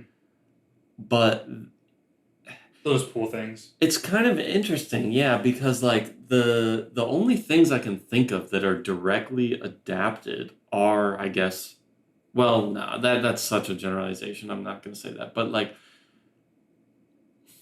what am I trying to say? For the most part, if a story is told in like a medium of Star Wars, like that will be what it is, and there will be other media that references those things or even takes place at the same time as those things, Yeah. or works in very close parallel to that. But that's not even 100% true, because there are obviously like novelizations of the movies, comic adaptations of the Thrawn books, so that's not 100% true. Yeah. But and video game adaptations of the movies, blah blah blah. But for the most part, they kind of try to like, okay, this is a video game and it's going to tell its own story, and it might take place in the same time as these comic books, and it will be interwoven with these comic books, and maybe even a character or two will show up, but it's going to be its own story, if that makes sense. No, that does. I want to ask more questions, but I won't. But I guess I'll tell you the question I was going to ask. I'm just curious if there's any point within like some of the future Star Wars movies where there is an Easter egg moment, sort of like that, where they acknowledge another part of the universe that has been explored through a different medium. But I'm curious if there's one that's like, kind of like people groan at, like, why did they try to fold this in here? Like, geez. I can think of one real big recent example of that Okay. from the Acolyte TV show. Because, yeah, without spoiling anything, obviously you're aware that once Disney buys it up, pretty much all this stuff becomes not, quote unquote canon anymore. Yeah. The only things that stay are the movies themselves and the second Clone Wars cartoon and like Star Wars Rebels, and they start their whole new expanded universe. Wow. Okay, that cartoon stays. Wow. Yeah. Okay, sorry. My point in saying that was, although they axe all of this, and without spoiling anything, they do like to then take things that people like about this stuff and pull it into new things. And it's not like directly pulling the exact same story or saying like, hey, this whole story is actually canon, but it's just taking like an idea or a character from those things and being like, like, remember this? And the example I'm thinking of from The Acolyte is not exactly that, because it is something that is officially canon because it's talked about in the movies, but something, whatever. It's kind of a silly thing, but we'll get to that in like 2028. Sure. Yeah. So yeah, I guess the short answer is yes. There are some silly examples of this in the future. Yeah. Fun. But I'm pumped to read the next stuff. So what we got coming up comics wise, we have. I just want some like animation adaptions of these. Yes, I'm sorry. I didn't mean to derail from that original question that you said. No, I was just throwing that on at just because I saw, and you can cut this if it's irrelevant. Is there not a Star Wars like anime thing coming out? Well, they did release this anthology series twice now called Star Wars Visions, which the first one was mostly animes, different anime studios, like a little 6-episode miniseries anthology, all different styles, different short stories. And then the second one does have an anime thing, but it's a little more variety of types of animation and different studios from like around the whole world. Got it. So did I just like presumably see an advertisement for one of them? Yeah, possibly. Okay. Yeah, I thought there was like because I think Lord of the Rings is doing an anime movie too. Yeah. Or show, maybe, I don't know. Yeah, it's a movie. Oh, okay. They looked like very similar in what they're trying to do. So I thought these were like, I don't know, something that was happening now where it's like we're making animes of everything. I mean, you could be right. And I would really honestly love to see like a full anime adaptation of the original movies and the prequels too. I think those would be pretty cool. But, well, as you've seen on the list, we will get manga adaptations of the original trilogy. Yeah, that'll be very interesting. And I'll have to read right from left. Yeah, I think actually they're like Americanized mangas where you really? still go left to right, but it's just like I feel like that might genuinely throw me off. Yeah, for real. Me too.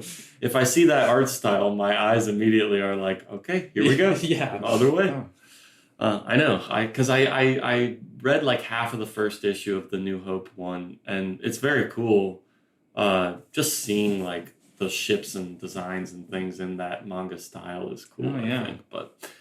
But yeah, I'm pretty sure it's left to right. Anyway, not that interesting. But coming up in the comics, we've got Dark Empire 2, the sequel to Dark Empire. Yeah. We've got some Droids comics that I'm going to maybe like sample and see if we just skip those or not. Then we've got a bunch of little Jabba the Hutt one-off comics, some Rogue Squadron comics, and then we'll get back to Tales of the Jedi, the Sith War. I'm interested in these Jabba the Hutt comics too a little bit. I don't know if who wrote them? I couldn't tell you off the top of my head. I don't know if I have very, very high hopes just based off like the pitch of Jabba the Hutt comic, but could be interesting. Yeah, but we have. Let me see. We have 3, 4. Okay. As of what I can see right now, we have 4 more miniseries of Tales of the Jedi. Nice. Yeah. That's got to be a good amount of issues, too, unless there's any 2-issue ones back in there. No, I think they're all like 5 or 6 now. Oh, yeah, and then there's another one I can think of from like 2005, too. So there are a few more of these. Okay. Hell yeah. Yeah. These are cool. These, like, I want this as an anthology animated series. Like, they're cool. Yeah, I agree. I guess I like them as comics, too. But it would be cool to see like some of these fights and things in motion, though. Yeah. These characters have cool designs, and there's some awesome poses that they hit in this. Like, Ulick has a great shot of him, like, profiled with a lightsaber, like, parallel to the ground at his hip, and his robes are, like, billowing, and he's got his 90s shoulder pad armor going on. He looks pretty cool, even though he's a square. He's a boring character. Hey, well, who knows where he goes from here? I know. Now he's the apprentice of Exar Kun, so things could get... He's kind of a new character. Yeah, for real. And, yeah. Plus, you know what? If anything, I'm way more interested in his brother now. Yeah, what's going to go on with Kay? I'm ready for Tat Donita to step up and do something cool. I was going to say, he hasn't done really anything. I feel like I don't see him. There, yeah. He's around in these books. He's hanging out with all the Jedi, but he doesn't really do anything. Maybe that means he's pretty efficient, you know? Because we're seeing the brother get his droid arm chopped off again. Yeah. We're seeing people get droid shot through the chest. I had another screenshot of some other Jedi dying, and I was like, I don't remember who this guy is at this point. Maybe you can tell me if I pull it up. Yeah. Oh, it was this guy dying. Does that guy even ring a bell to you? Oh, no. Yeah, no, that was just one of the other guys. Yeah. He just says, Master, help me. So I took a screenshot because I was like, that's a little sad. Yeah. And there was that part that I thought was going to pay off more, too, where Kay and the other human Jedi, I can't think of his name, are flying those little new fighters that they have. They're flying them around, chasing that robot bird, and then it's like, pull up, oh, the stick's too sluggish. Then he crashes, and then it's like, nope, he's using force levitation to come down. And then I'm like, okay, so something about like he says like, oh, the joystick isn't as responsive as I would like, and I can't control the ship that well. They're like, let's not use these ones. And then later they just use them. Yeah. And there's even a moment where it's like, oh no, the stick's not working, and then it just works and it's fine, right? So yeah, it's so weird too, because the narration is even like, but he has experience with it, so it works. So it's like fine. So he knew that it was going to be like this. And it's like, why did we get this? Yeah, why is any of that in there? It's also really, really funny because that whole moment where like you think he died, it plays it like you really died there. And you're like, what? And I guess they do throw you for a loop, but it's like, why did you throw me for a loop here? I know. I don't even know this guy, first of all. Yeah. But literally, the narration box is like, it shows the crash and the explosion, and it says like, and their little exercise ended in tragedy. Or so it would seem. The next one. It's like, okay. It's like, well, strange. Whoa. Whatever. Oh no, I thought that guy died. Yeah. And it's like, it's so easy for this to happen when you're out here. Just one mistake where you look away, and boom, down goes one of your vehicles, and down goes a Jedi. But not actually, though. Yeah. Also, I thought it was extra weird because another little moment they had with that guy when he first got introduced was like, this is whatever his name is. His father died in this old war. Yeah, and I was like, yeah. Oh, interesting to tell us that. I wonder if there's some relevance there, or it's just sort of like lore building. And I was like, it's lore building, I guess. But then when he died, when we thought he died briefly for a moment, I was like, what are they doing? Yeah, that has nothing to do with anything. Yeah. I mean, even if we don't get too much follow-up on some of these more minor characters, I did kind of like that moment in the 2-issue miniseries. There's like a little 2-page section where it's just showing all the different Jedi fighting, and it has a little text box just explaining what planet they come from, a little tiny bit of backstory about them. It's like, all right, cool. Yeah. Like, I like these guys enough. Just letting us know that his dad died in a battle, than him dying like there. I thought there was like going to be some like thematic connection between like their family and death, and there was going to be another one of them that was like going to pop up, and it was going to be like, oh no, like I don't know. I just thought it had some more like the sentiment than it did. I totally understand why you would have that train of thought, because they do highlight that his dad died, and then he's the guy who doesn't die. But I do agree with you that like I like them just fleshing little things out like that, and I don't think every single one of them needs to like connect to something like that. But just don't lead me astray. I mean, it would be nice in like a perfect piece of, I guess, literature or whatever you'd want to call it. Everything would have a reason for being there. Chekhov's Twi'lek will come to play. Don't worry. Exactly. But I guess that's the other thing about it. By virtue of being an ongoing comic series, you set up things that you don't even know if maybe we'll get fired or this will get canceled, and we might not ever pay this off. I guess I wonder why, and there's probably like a marketing and monetary reason behind this, but to release these as limited series is an interesting choice for him, and you could have just done ongoing. Yeah, it could have just been a Tales of the Jedi issue 14 or whatever, because so far it's all gone in sequential order. Yeah. And I know later ones will jump around more, but at least as of now, it's all gone in order. And maybe I shouldn't be like looking at this like this, but like when you present to me like this is a limited series, to me you're saying like this is the totality of the story that we want to tell with like in those issues. Yeah, and it's really not. Yeah. Yeah. Very reliant on you having read the previous stuff, and also very interested in setting up new stuff for the next thing. Yeah, absolutely. So I guess maybe I just for stuff that I'm like hasn't paid off yet, I need to like keep that in mind too. Yeah. It really does feel more like an arc of an ongoing thing rather than its own fully isolated thing, which is fine. But I agree with you. It's just kind of weird that they would do that instead of just having it be Tales of the Jedi ongoing series. Yeah, I guess maybe that is easier for marketing, like getting people to hop on the number 1 instead of number 14. True. And I guess it kind of goes with like the little like chapters of history vibe that they're doing with this. So, yeah. Well, do you want to talk about the video games now? We've talked enough about this, but we could briefly. Yeah, we can go over them if you have time. No, I've got time. I'm happy to. Man, we talked about those comics for a long time. Is I that know. 2.5 hours? That's just 1.5 hours. Oh, okay. Yeah. It starts all the time at 1:00. I was in my head. I was like, no way. No, yeah, that would be crazy. I was like, what are you gonna do with this episode? Okay, here we go. Yeah. No, just an hour and a half. But no, yeah, I've got time. All right, so the video games that we looked at for today, we've got the Super Star Wars trilogy for the Super Nintendo. Then we also have some PC games. We have the X-Wing and TIE Fighter Flight Simulator PC games. And then we have, I guess you would call it an on-rail shooter primarily, the Rebel Assault game. And yeah, also for PC. What one do you want to talk about first? Maybe we can get the Super Star Wars out of the way. I feel like I don't have as much to say about those. Yeah, I agree.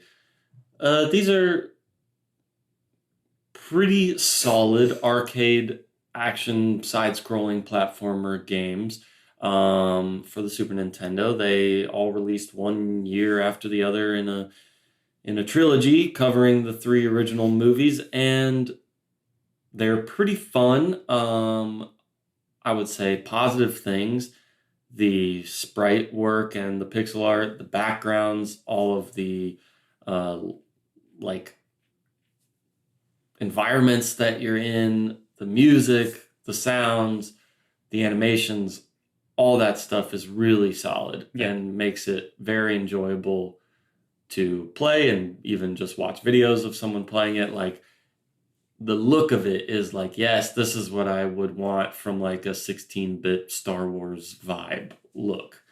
Also, the platforming and the action is pretty fun. It's just really punishing, and it's like just kind of annoying and pretty outdated. Like, it's hard, and people will be like, oh well, just get good if it's hard, but like it's frustrating. I think in the first one, like, the get good sentiment is more valid because it is hard, but like I feel like you can do it.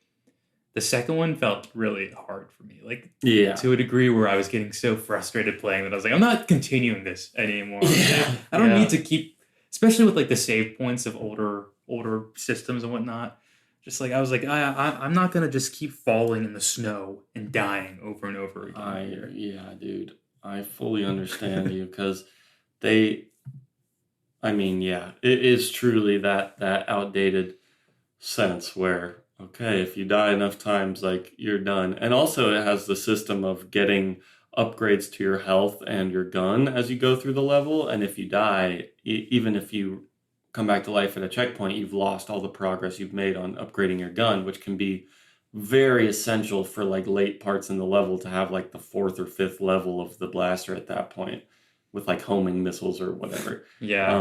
I guess I will say they are much more playable games than like the NES versions. Yeah. I did feel like I was able to make momentum, especially with the first one, like I said. Second one, I made momentum until I couldn't make any more momentum, but Yeah, I guess they're pretty comparable to like Contra or like Castlevania 4, I would say. Yeah. Feels way worse, but yes. Yeah. On my keyboard, I should say, at least, too. I'm not playing on the control, so.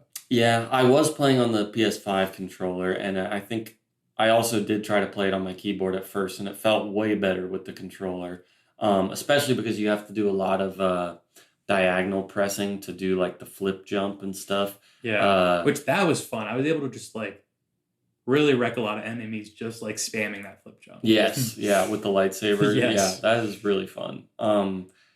And it's cool. I mean, you get the chance to play as like different characters and Han and Chewie and blah blah blah. Just solid arcade games. I'm sure at the time I would have, if I was a kid and these were coming out, I would have played them over and over again until I got good enough. I wouldn't have. No. Mm-mm.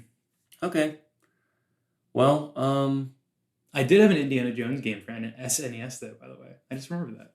Is it similar to these? Because I know there is one Indiana Jones game that's kind of like these.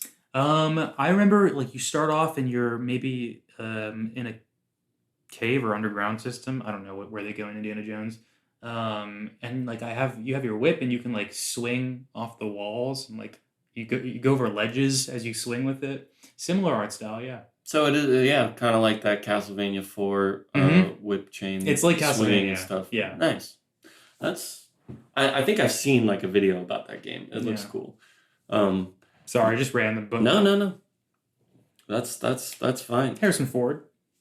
Yeah, it's really not too random. They're both like Lucasfilm games, probably developed by the same people. I mean, if they are that similar, they're probably the same team. Yeah, I agree. I think it was very cool and awesome to bring up, but you just like shot me a really. I know people can't see this, but you shot me a really nasty look when I said that. Did I? I did not mean to. It was sort of like, what are you doing? Stay on topic. Hey, we have more games to talk about. No, I'm just kidding. Yeah, I don't know. I don't really have much to say about these ones. I think the other ones I have a little bit more to say. Sure, yeah. This is a little.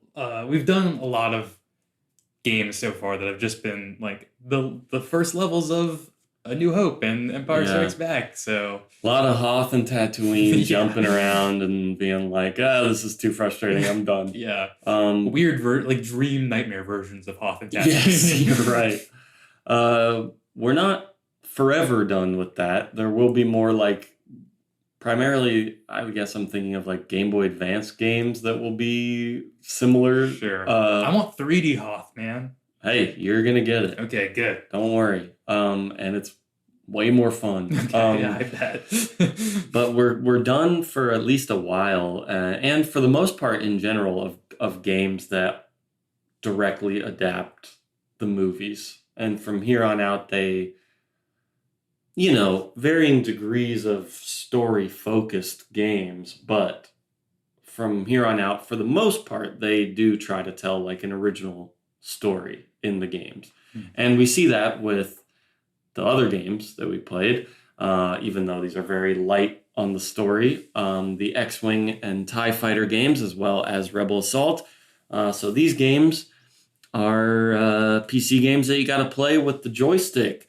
So my buddy Spencer, who made the art for the podcast, hooked me up. He went to Goodwill and saw a joystick for like $15 and picked it up for me. So I was able to play these games, and Ryan came over and we played them together. Pretty cool. I guess we'll talk about X-Wing first because that came out first, but... Is that the first one we played? That's the more like flight simulator... where the first level wasn't in deep space. The first level is in deep space. This is the one where we were like, it's going too slow. We can't find anything to shoot. Okay, got it. These came out on floppy disks originally. What is that? Yeah, dude. And there are like 4 or 5 different floppy disks that you had to use to play the whole game. But I guess, this is a flight simulator game. LucasArts, coming off of some success with like a World War II flight simulator game that they had, they were like, hey, like, why don't we try and do that in a full sort of open 3D space with like outer space battles? And who doesn't want to do like X-Wing piloting in a more serious flight simulator-y way? And these were really the first Lucasfilm games to get both like big positive response from fans as well as like actual critical reception. Not first Lucasfilm games, first Star Wars games. Wow. Really well received, very well liked amongst like PC gamers at the time and more hardcore Star Wars fans. The X-Wing game has like hours of content in it. I mean, there are many missions that take a long time to complete. And I don't know. They're complicated games with a lot of controls. So we played it where one of us was doing the joystick and the other person was doing the keyboard. I did get a little better at it where I think I can do both at the same time now. But it seems like the type of game that, like, if you can't acclimate to the complicated controls of it, which probably just takes like a little dedication, and time, which we did. We played around with it a little bit and then hopped to the other one when I was first here. Yeah. But it sounds like you've gotten maybe better on it. On your Yeah, own. it just took me like maybe like an hour and a half or 2 hours to where I was like, okay, I kind of think I'm not good at it, but I have a hang of the controls now. Yeah. Yeah. And so this one, because so what we played was just an initial like space mission where we were kind of trying to figure out what we were even doing, like Mm-hmm. find the targets we needed to hit and then like operate our missiles correctly. Yeah. But so does this one, were you able to like do any more missions and get a lay of the story a little bit that they're unraveling? A little bit, but not really because it is very punishing. So the way it kind of works is you can take on any of these campaigns, I guess, in any order you want. There's like 4 main ones and then some bonus ones. But within the campaign, there's like 5 or 6 missions. And if you fail one of the missions, no matter how far into the campaign you are, you got to start the whole thing over. So I would get to like the 3rd mission and then die really fast after like 45 minutes of progress into this campaign and then be like, well, fuck this, I'm done. And then like the next day I would be like, okay, I'm going to try it again. And then the same thing would happen. So like that has prevented me from actually getting far in the game. Yeah. But yeah, it's pretty light on the story. It's just like, oh, the rebels, they have the X-wings now. Yeah, you know what? That's fine though, because it seems like they really did go in depth with the controls and trying to balance everything out on it. And again, I don't. Maybe it was an easy job to like copy and paste it because I didn't know there was the original like World War II one that they did. Yeah, it looks way better than that one did, though. I watched some footage of that, and the frame rate and stuff is insanely rough on that, and it looks way more primitive compared to this one. So yeah, I was gonna say I think it's still impressive just to like have it. Even if it was just like a reskinned like Star Wars-ify it and make it seem like you're functioning in the universe in that vehicle. Like that's cool. That's what we want. Like absolutely seeing them all, I'm like, yeah, I want to fly one of these things. Like, come on. I mean, the presentation of this game is pretty excellent, I think. Like the opening cutscene and the menus and everything, you're like navigating your way around the dock of a big rebel frigate or Star Destroyer, depending on which game you're playing. And Akbar was there too, right? Yeah. Giving a little introduction speech. And sometimes he'll brief you on the mission. Sometimes General Dodana will. Who is that? I see. He is in the first. Yes. He's in the first movie. He's who does the briefing for the Death Star when he's like, "We've got these plans, and this is what we're gonna do with the Death Star." Never named in the movie, so interesting though. Yeah. What was I going to say? Oh yeah, a really fun thing about the presentation of this, I think, is that when your character dies, it's like permadeath, and you have to start a new character. You have to rename your character and go in as a new cadet. And so it has a little bit of a feeling of like, oh, see how long this guy can live in war before I have to send a new guy out for him, which is cool. That is fun. And something I really like is if you fail a mission, but your ejector seat has not been damaged, your pilot will get ejected. And if you are close to friendly ships when this happens, you will be taken in by the rebel ships, put into a bacta tank with a really awesome art spread with a medical droid and you in the bacta tank, like a pixel art thing that's really cool looking. And then you fail the mission, but your character doesn't die. You can go back out as that same character. If your ship is blown up and the ejector seat has been damaged, the character dies, and you get this sequence of the rebels dropping a coffin out into space, and that character is done, and you have to make a new character. Wow, that's very cool. Then the third thing that can happen is if your ejector seat is still intact, but you eject too close to Imperial ships, you get captured as a prisoner. I was wondering about that. I thought that's the first thing you were going to say, actually. No, but that can happen though. So do you die though? Then is it like a game over? It's still a game over, but you get just a different little scene where Darth Vader interrogates you with like a torture droid, and you just get like Darth Vader being like, "Now we will see about those plans," or whatever, and then the torture droid kind of like gets in close and takes up the screen, and then it's over. Oh, that's sick. And so then on the title screen now, you can see all of your previous pilots, and it'll show like killed in action, like prisoner, taken prisoner, or like healing or whatever, like all that. Wait, that's really awesome. Yeah, I think that's a really nice aspect. That would like have me making little stories for everyone. Yeah, for real. The game. Make me think of XCOM or a game like that where, yeah, you have one guy that just happens to have survived like 7 missions, and now you're like, I like this guy. I actually care about him now. Yeah, this is also I play Darkest Dungeons like this. If you Yeah, that yes, game yeah. too. Yeah, it is like that. Yeah, you'll get guys that die really fast, and you're like, okay, well, I just got that guy. But if somebody survives a long time, you start to care about him a little bit. Yeah. Well, that's awesome. Yeah. So a cool thing. I'm sure there are other games that had done that, but I'm not too familiar with this era of PC gaming in general. Yeah. Especially like the flight simulation stuff too, right? Yeah. Yeah. No. So maybe you're a big flight sim guy, but no. I mean, I think it's cool, but I don't know much about it at all. That was my first time ever doing one like that. Even really, yeah, it was fun. Yeah, I guess like what we were saying, the problem we were running into is on the missions. A lot of ships that you have to get to are very far away from each other in space, in like physical space. We're going at like full speed, and we can see like on the targeting computer, like a number showing you the distance going down.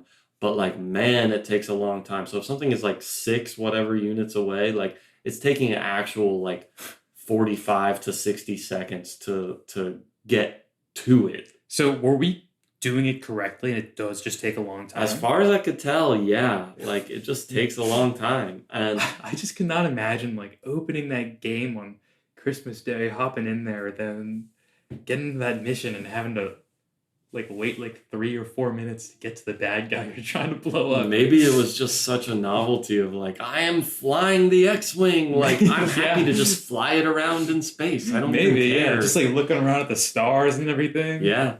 And you can hit all the numbers on the top to change your camera angle, and you can see like different viewpoints. And if you turn it all the way around, you can see a little R2 unit in the back and everything. It's nice. Well, I guess I wouldn't really mind that too much. It just made me feel slow. Yeah, the issue. Yeah, I agree with that. And the problem is, I'm playing through these missions, and it's like, okay, the second mission, you're in an A-wing instead of an X-wing, and an A-wing has less shields, but it's faster. Okay. And that mission, it tells you go around and just like identify these unidentified Imperial ships because we think they're planning something or whatever, but do not engage them. So you just fly around and get ships in your view until like your computer scans it, and then it'll be like, okay, this ship has been identified, whatever. And you can do that for a while. But then you really have to wait like a long time. It'll be like, okay, you've identified 4 ships. Now it's like, nothing's happening. Then like a minute later, it'll be like, okay, 2 new unidentified ships have appeared. Like, go get those. Then, okay, so I fly all the way over to those. Then those start shooting at me, and I get hit twice and die. No. And it's like, okay, I was in this mission for an actual like 9 minutes before that happened. And then I just immediately die in 2 seconds from something that I didn't even see. And it's like, okay, I guess I need to get good, but like... That's war. Yeah. That's space war, man. But then I have to start the entire campaign over. That was the 3rd mission of an already long campaign. Yeah, that is frustrating. It seems like in the design sense, because of the way they have like the character thing, where it's like imprisoned, dead, etc., like they know you're going to be dying a lot. Yeah. So you think they make it a little more forgiving in that sense of like the time. Yeah, yeah.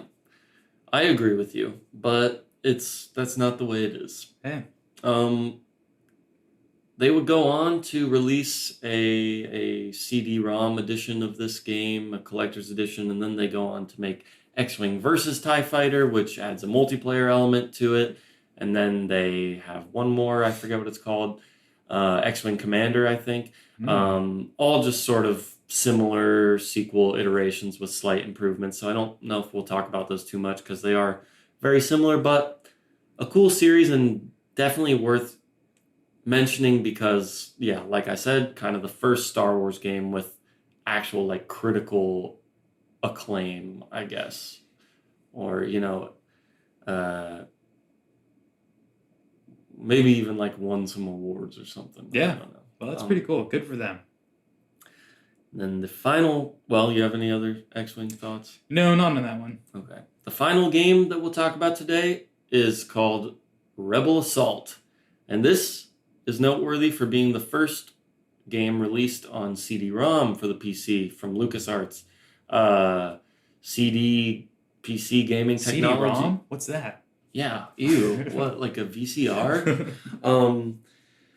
This was like a pretty new thing in the early 90s for PC games to be on CD-ROMs. This is 1994, I believe this one came out. This game is an interesting one. It tells the non-canonical story of Rookie One going through some iconic moments for the rebellion and ending with him blowing up the Death Star, but it ends with him blowing up the Death Star? Yeah. Wow, yeah. okay. The game itself has kind of three different modes, I guess. It has a third-person, almost flight mode, a more first-person on-rails shooter flight mode, and then also like a top-down bird's eye view mode, and then one level that is you are on foot on rails shooting. That we didn't get to that one, but I watched a video of it. Another unforgiving, extremely challenging game. The controls are absolutely wild. The ship flies around all over the place. So sensitive on that joystick. Yes.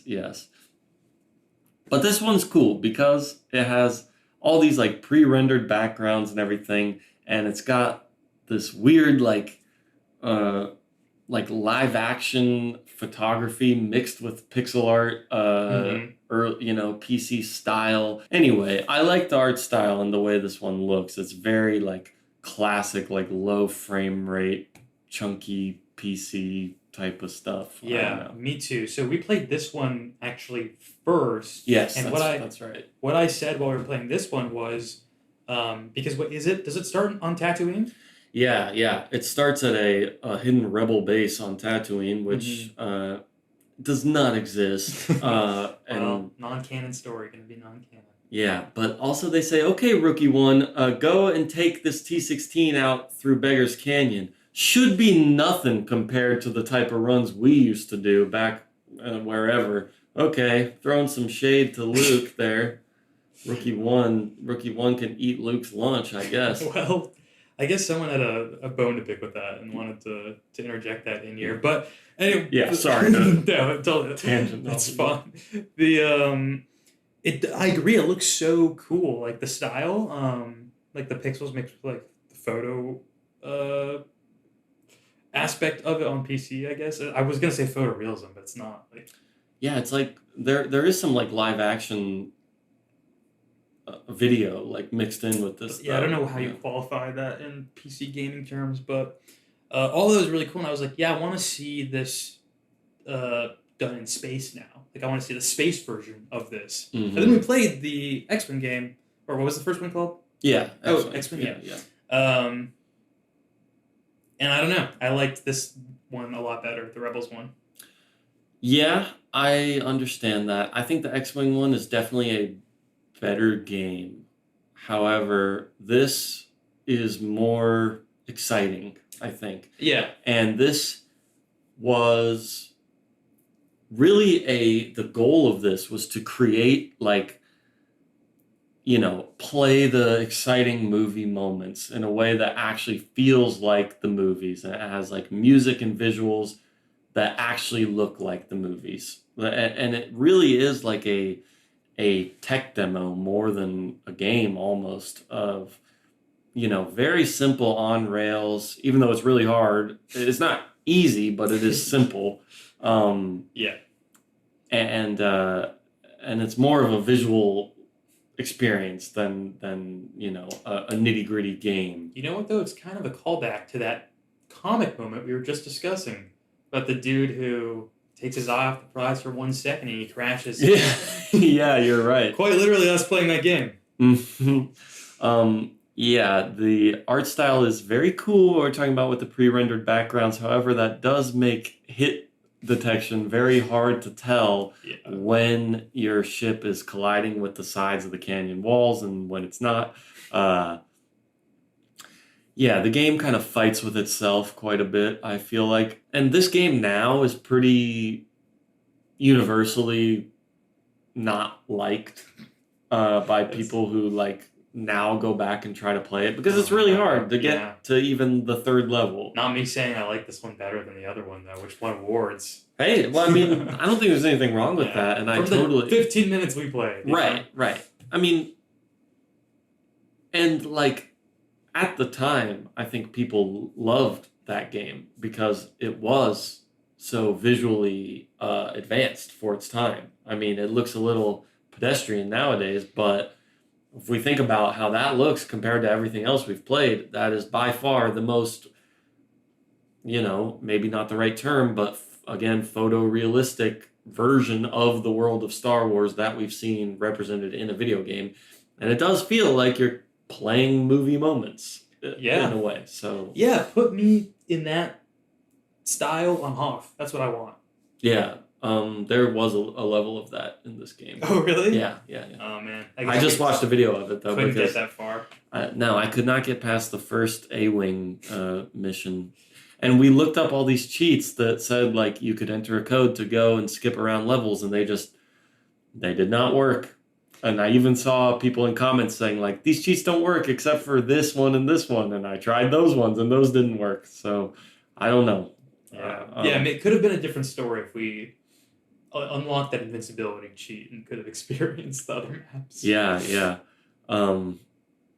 Because I think just visually I would have liked to... I did watch a playthrough of the whole thing, but yeah, not the same. Yeah, I should have. I want to know what the Hoth map even looks like. Is it narrow? Are you at risk of hitting the sides like you were on Tatooine? You do go in a cave, like an ice cave at one point, but also you go out and go through the legs of the walkers and stuff. Man, honestly, that's the coolest visuals I remember is,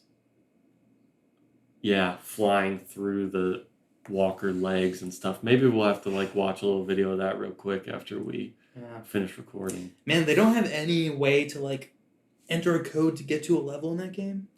I mean, that was the cheat codes. The codes were to skip levels. Oh, I guess they just weren't doing it. I thought that whole time you were trying to just make us invulnerable so we wouldn't take damage. There was that one too that also wasn't working. Oh, okay. There were level skip codes that we tried as well. Just none of them worked. That's annoying. Yeah.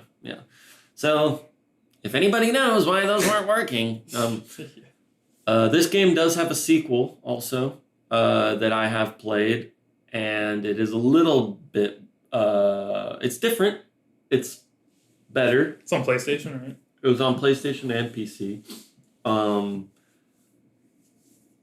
I think it'll be more funny and interesting because it has a lot of live action cutscenes with low budgety Star Wars costumes. And the next game we'll be playing, Star Wars Dark Forces. I know I've mentioned this one a lot. I've been playing through it very recently. It is a first-person shooter, our first Star Wars shooter. Okay. I guess you could call those other flight simulators a shooter in a little bit of a ways. You mean Doom shooter, though? Yes. Mm-hmm. This one is very Doom reminiscent, at least at first glance. It looks like those old shooters look, like Duke Nukem or Doom or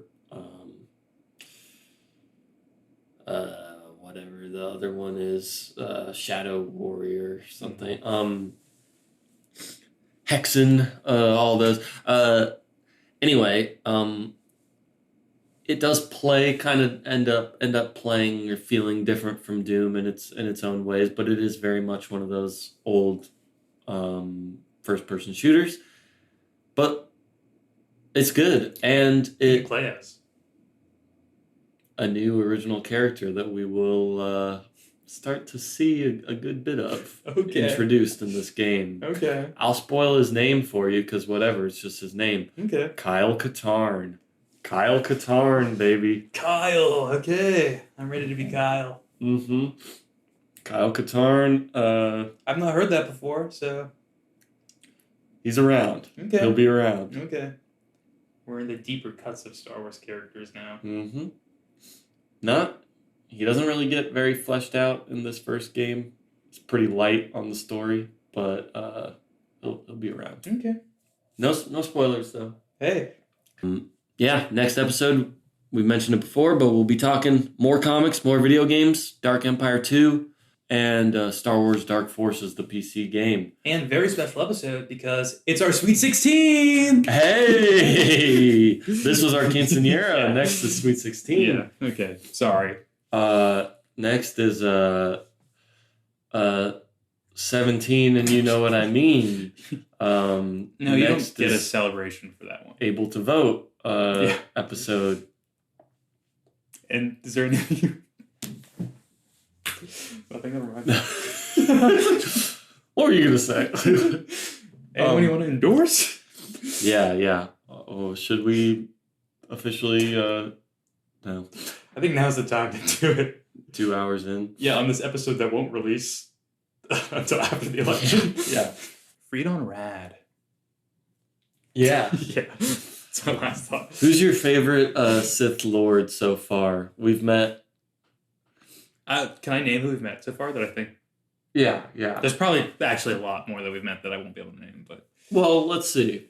Palpatine. Yeah. That's the big one. No, wait. Sith Lord. That is the title that's like, they're going to be one at a time. Yeah, okay. But I guess I just mean like, yeah, Dark Force users. Sure, okay. Sabaoth.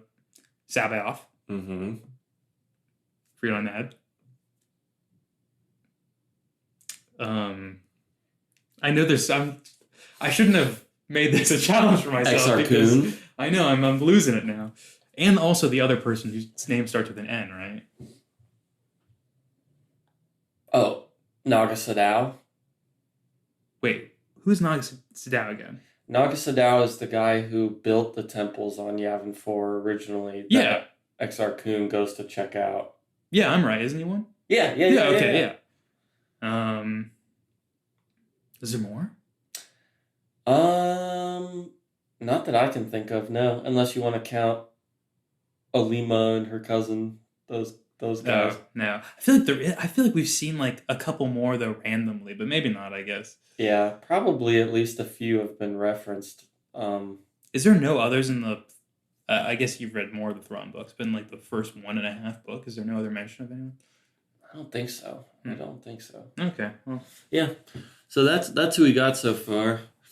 I mean, I think Palpatine's definitely the best out of all of them so far, but just because he's done the most characterization. But if Freedon Naad didn't have such like a wimpy dissolution of himself, then I would be sort of on board because he's awesome. Yeah.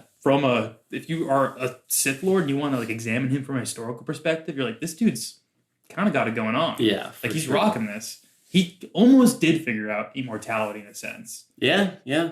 Until someone figured out how to destroy his spirit. Yeah. But I do like that aspect about his character too, that he is like pathetic. Like I think that should be an important part about the Sith is like they are like losers, like insecure, selfish, opportunistic, backstabbing losers.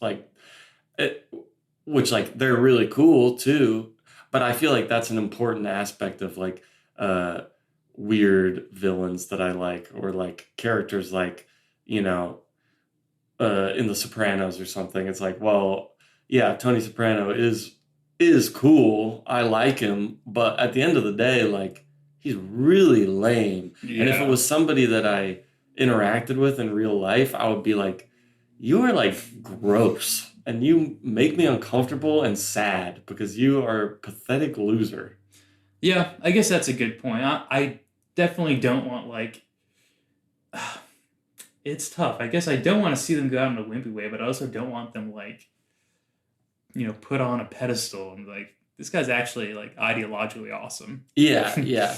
But I mean, I think it can be cool to just have something that's like from the perspective of like, okay, we as readers obviously know that bad stuff is bad, but the book can act like it's cool. Like, Yeah. let's just fully buy into like a badass Sith person just killing people and being awesome. Yeah, for sure. Like, for sure. And we will get more stuff like that in the future. When are they going to get rid of the dark side forever?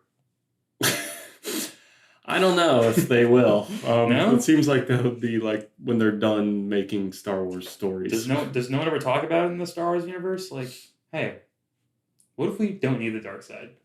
Hey, it's always about balance. There will always be darkness trying to overtake the light and back and forth. Do you know why I named you Shadow? There's some Sonic the Hedgehog lore for you. Oh, okay. I was like, what Ewok movie is there a character named Shadow? No, I'll just cut that out. Yeah, you have to do a lot of editing on this episode. I'm sorry. No, it's not any more your fault than mine. Yeah. Freedon Naad is cool, interesting character. Yeah. I like him. I like XR Kun too. He's kind of a little badass. I like how just he keeps getting just the shit beaten out of him and then he's fun to watch. To me, he's almost like his character lacks a little bit of like agency in a sense, but I cannot fully like throw that criticism at him, but like I guess he's just strung along by Freedon Naad is the reason why I'm saying that. This is not a critique of him. I'm saying I like watching him, but I also like watching him because things are just happening to him in a sense. And he's just trying to roll with them, but he can't. Yes, yeah. And it's fun. That's what I think. He's drowning in it. Yeah, I think they do a good job of portraying his reactions to the things that happen to him. But I do agree with you. Like, his motivation is very underexplored and thin, at least at the beginning, until we just kind of end up buying it. After a certain point, it's like, okay, you're doing bad stuff. Yeah. But like at first it's just like, I'm curious. And it's like, okay, why? Like everybody that you apparently say that you trust is telling you stop. Yeah. And you're just like, no. Which is fine, but I'd like to know why. I guess there is that. We didn't mention it, and sorry to like go back to the comic now as we're like wrapping up. No, but I don't care. Just to say, because there is that moment where like his master Voodoo, is it Vodo, I think. Kind of like Yoda with a V. Is that it? Yeah, Vodo. Oh, okay. He says something. He's like, I've always sensed that there's like a deep darkness within you, like a kind of I can't identify what it is really, but like you're missing a piece of you, like internally. Do you remember that part? Yeah, I do. So maybe we'll get some more backstory on him. Yeah, I can expand upon that. Cool names, though, I think. I mean, I won't disagree, but they are hard for me to remember. Yeah. Freedon Naad is sick. I love that. Yeah, that one's cool. I think Freedon Naad and XR Kun and Naga Sadao are great. Yeah. Like Sith names. Sure. Just bad guy names. Yeah. Well, we'll see if any of that makes it into the episode, but thanks for listening regardless. And I hope you have a good life day.